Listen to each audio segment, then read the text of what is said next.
Terima kasih Anda masih bersama kami di Presisi Siang. Untuk mengetahui pantauan arus lalu lintas siang hari ini di sejumlah daerah, berikut laporan Brigadir Satria, petugas NTMC Korlantas Polri. Ya baik, selamat siang pemirsa. Kami dari NTMC Polri kembali hadir untuk mengupdate informasi kondisi arus lalu lintas terkini di beberapa titik rawan kepadatan yang langsung kami pantau melalui CCTV NTMC Polri secara real time. Yang pertama kita lihat kondisi arus lalu lintas di kawasan Simpang Tomang, Jakarta Barat. Untuk kendaraan yang keluar dari exit tol Tangerang yang akan menuju ke arah Harmoni maupun menuju ke arah Cawang dalam keadaan relatif lancar, namun berbeda halnya untuk lalu lintas di jalur arteri dari arah Cawang yang akan menuju ke arah Tomang ataupun Grogol, mulai adanya antrian kendaraan menjelang traffic light, namun selepasnya kendaraan dapat kembali lancar. Sementara untuk ruas tol, kendaraan dari arah Cawang yang akan menuju ke arah Grogol melalui flyover dalam keadaan ramai namun tetap terbilang lancar. Kami tetap menghimbau kepada Anda para pengendara agar dapat tetap menjaga batas kecepatan maksimal serta menjaga jarak aman kendaraan Anda dengan kendaraan lainnya mengingat cukup banyak truk muatan barang yang melintasi persimpangan tersebut. Dan selanjutnya kita beralih untuk melihat kondisi arus lalu lintas di kawasan exit tol Bekasi Barat. Untuk kendaraan yang keluar dari gerbang tol Bekasi Barat yang akan menuju ke arah Pekayon, Kalimalang maupun menuju ke arah Jalan Ahmad Yani dalam keadaan cukup ramai. Perlambatan kecepatan terjadi menjelang traffic light, selepasnya kendaraan dapat kembali lancar. Sama halnya untuk lalu lintas dari arah Pekayon yang akan menuju ke arah Kalimalang maupun yang akan menuju ke arah Jalan Ahmad Yani dan yang akan memasuki ruas tol Cikampek via gerbang tol Bekasi Barat dalam keadaan kondusif lancar. Yang perlu diantisipasi yaitu mengingat cukup banyak pusat perbelanjaan di sana, di mana banyaknya kendaraan keluar masuk maupun bis antar kota, serta truk muatan barang yang melintasi persimpangan itu agar para pengendara dapat tetap berhati-hati serta tetap ikuti arahan petugas kami yang berada di lapangan. Dan selanjutnya kita keluar dari ibu kota Jakarta untuk melihat kondisi arus lalu lintas di kawasan Tanjung Sari, Sumedang, Jawa Barat. Untuk kendaraan secara umum nampak cukup normal, baik untuk lalu lintas dari Bandung yang akan menuju ke arah Sumedang maupun sebaliknya dalam keadaan relatif lancar. Belum ada lonjakan arus kendaraan yang signifikan yang terjadi, namun yang perlu diantisipasi yaitu jalanan yang menurun agar dapat tetap menjaga batas kecepatan maksimal serta mengutamakan keselamatan para penyeberang jalan yang sesekali berlalu lalang di kawasan tersebut. Dan yang terakhir, kita lihat kondisi arus lalu lintas di kawasan Simpang Gentungan, Kaliurang, Yogyakarta. Untuk kendaraan dari kota Jogja atau UGM yang akan menuju ke arah Kaliurang maupun Pakem, nampak adanya antrian kendaraan dan memang cenderung cukup padat menjelang traffic light, selepasnya kendaraan dapat kembali lancar. Untuk arah sebaliknya dari arah Kaliurang atau Pakem yang akan menuju ke arah kota Jogja atau UGM, maupun yang akan berbelok menuju ke arah Makuharjo atau Solo. Dalam keadaan juga cukup ramai, terjadi perlambatan kecepatan menjelang maupun selepas traffic light, agar para pengendara dapat tetap berhenti di belakang garis stop, mengingat di sana juga terdapat hak para penyeberang jalan. Sementara untuk kendaraan dari arah Makuharjo atau Solo, yang akan menuju ke arah Jombor maupun sebaliknya di masing-masing arahnya dalam keadaan kondusif lancar. Ya baik pemirsa, perlu kami informasikan menurut informasi dari BMKG untuk kawasan DKI Jakarta dan juga sekitarnya pada sore hingga malam hari nanti masih akan turun hujan dengan intensitas beragam. Kami himbau kepada Anda terutama pengendara sepeda motor agar saat hujan turun tidak berteduh di bawah flyover maupun underpass karena hal tersebut kerap kali menyebabkan kemacetan lalu lintas. Dan untuk informasi lengkapnya silakan hubungi call center kami di nomor 1500669 dan juga melalui SMS Center di 9119. Stop pelanggaran, stop kecelakaan, keselamatan untuk kemanusiaan untuk Indonesia lebih tertib. Demikian informasi yang dapat disampaikan langsung dari studio NTMC Polri. Semoga bermanfaat, selamat beraktivitas, dan salam presisi. Kepedulian terhadap sesama kembali diwujudkan Polresta Cirebon melalui kegiatan bantuan renovasi rumah tidak layak huni atau Rutilahu di wilayah hukumnya pada Selasa 12 Agustus 2025. Program ini menjadi bukti nyata bahwa Polri hadir bukan hanya menjaga keamanan, tetapi juga membangun kesejahteraan masyarakat.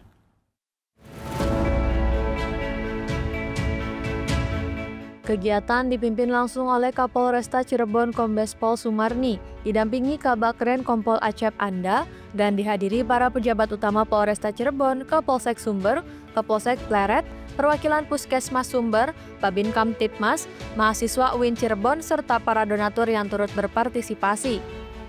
Dua rumah yang menjadi sasaran renovasi berada di Desa Kaliwulu, Kecamatan Pleret, dan Desa Sidawangi, Kecamatan Sumber.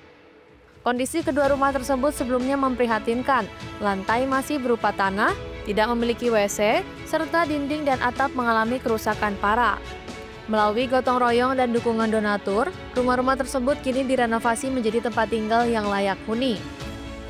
Di lokasi pertama, Blok Krandon, Desa Kaliwulu, Kapolresta Cirebon melakukan peletakan batu pertama sebagai tanda dimulainya renovasi rumah milik Ibu Marina. Dengan penuh senyum, beliau turut menyapa warga sekitar yang hadir dan mengajak semua pihak untuk ikut mendukung proses pembangunan. Perjalanan kemudian berlanjut ke Desa Sidawangi. Di Blok Sereuh Berem, rumah milik Ibu Asriah yang telah selesai direnovasi diresmikan langsung oleh Kapolresta Cirebon. Wajah Ibu Asriah tampak haru ketika menerima bantuan perlengkapan rumah tangga seperti kasur, bantal, spray, dispenser, serta paket sembako. Warga sekitar pun ikut menyaksikan momen tersebut, menciptakan suasana hangat dan penuh rasa syukur. Dari Humas Polresta Cirebon, Polda Jawa Barat melaporkan untuk Polri TV.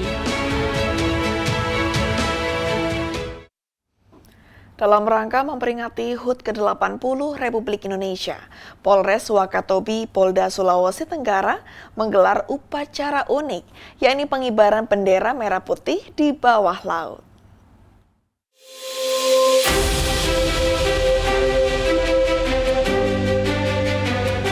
Dalam momentum memperingati HUT ke-80 Republik Indonesia, Polres Wakatobi, Polda Sulawesi Tenggara menggelar upacara unik, yakni pengibaran bendera merah putih di bawah laut.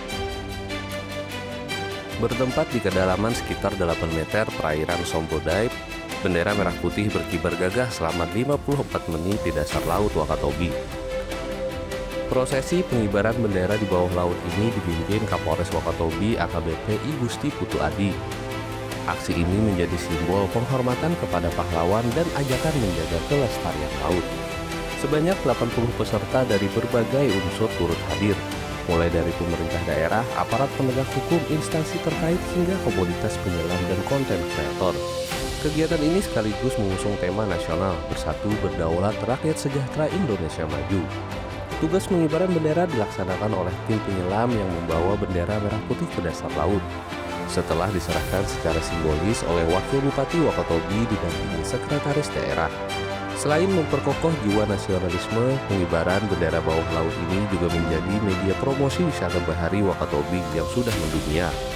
Melalui kegiatan ini diharapkan semangat cinta tanah air dan kesadaran pelestarian lingkungan dapat terus diwariskan kepada generasi mendatang. Dari Humas Polres Wakatobi melaporkan untuk Polri TV. Pemirsa, Kapolda Kepri Irjen Pol Asep Safrudin bersama Ketua Bayangkari Daerah Kepri Nyonya Deta Asep Safrudin meninjau Satuan Pelayanan Pemenuhan Gizi atau SPPG di Kota Tanjung Pinang pada Sabtu 16 Agustus 2025.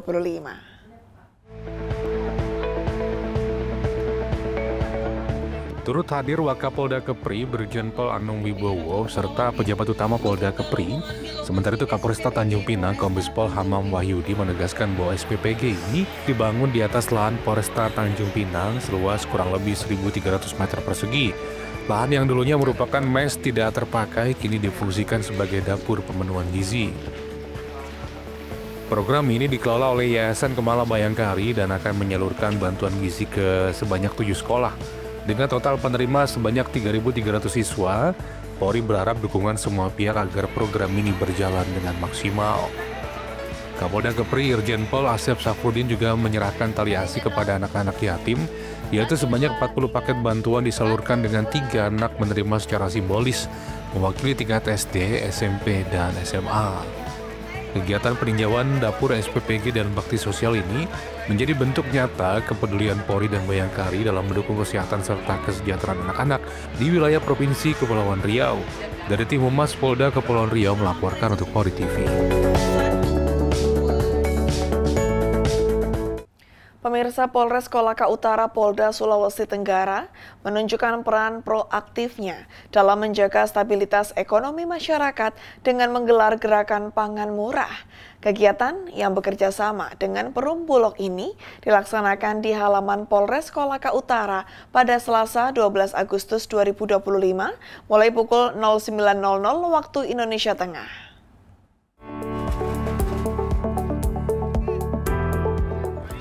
Inisiatif Gerakan Pangan Murah ini bukan hanya sekedar menjual beras dengan harga terjangkau, tapi juga merupakan bagian dari upaya strategis pemerintah untuk memastikan pasokan dan harga pangan tetap stabil.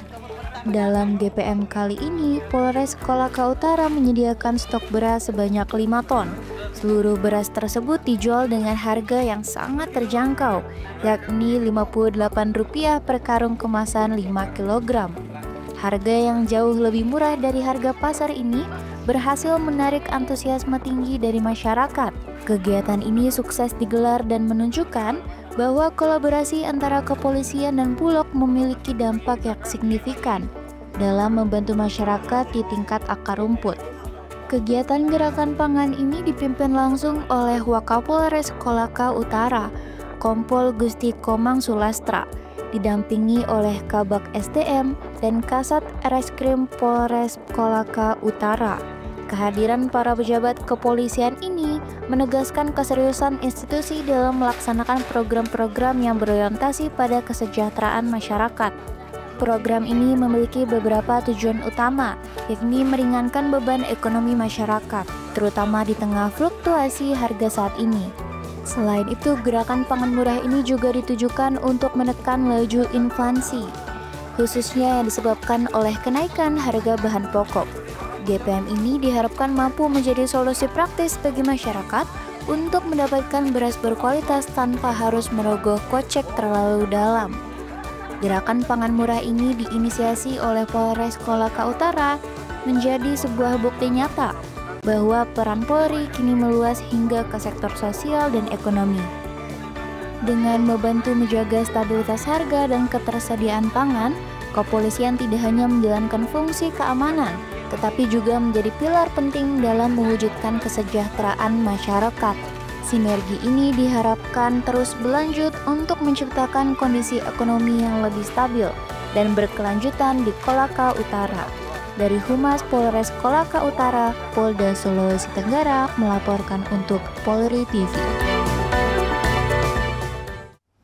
Puluhan warga mayoritas kaum ibu tampak memadati area depan Polsek Asera, Kecamatan Asera, Konawe Utara pada Kamis 14 Agustus 2025. Mereka berbondong-bondong mengikuti gerakan pangan murah yang diselenggarakan oleh Polres Konawe Utara, Polda Sulawesi Tenggara yang bekerja sama dengan Perum Bulog. Kapolres Konawe Utara AKBP Riko Fernanda melalui Wakapolres Kompol Sumarso menjelaskan program ini merupakan instruksi langsung dari Presiden Republik Indonesia sebagai langkah cepat mengantisipasi kelangkaan beras dan membantu masyarakat yang kurang mampu. Gerakan pangan murah ini merupakan program dari Presiden Republik Indonesia yang ditujukan untuk mengantisipasi masalah kelangkaan beras dan membantu meringankan kebutuhan masyarakat yang kurang mampu. Dalam kegiatan ini, Polres Konawe Utara menyediakan stok beras sebanyak 1,5 ton atau setara dengan 1.500 kg. Wakapolres Konawe Utara menyebutkan bahwa harga jual beras dijual sesuai dengan ketentuan, yaitu Rp62.500 per karung atau Rp12.500 per kilogram. Tetapi pembelian dibatasi agar merata. Setiap kartu keluarga hanya diperbolehkan membeli maksimal 2 karung atau 10 kg. Wakapolres Konawe Utara mengimbau masyarakat yang memasuki kategori kurang mampu agar menghubungi pihak Polres Konawe Utara, khususnya melalui jajaran Babin Kamtipmas, agar dapat mengakses beras murah dalam GPM. Program ini akan berlangsung hingga Desember 2025 untuk menjangkau seluruh wilayah. Polres Konawe Utara akan memanfaatkan peran Babin Kaptibmas dalam melakukan sosialisasi di tingkat desa dan kelurahan. Kegiatan pangan murah ini akan menyasar seluruh wilayah Kabupaten Konawe Utara yang terdiri dari 13 kecamatan dan berada di bawah koordinasi 4 polsek. Puluhan warga terutama ibu rumah tangga tampak antusiasme menyerbu stand penjual untuk mendapatkan beras dengan harga yang lebih terjangkau. Dari Humas, Polres Konawe Utara, Polda Sulawesi Tenggara melaporkan untuk Polri TV. Presisi Siang akan segera kembali, tetaplah bersama kami.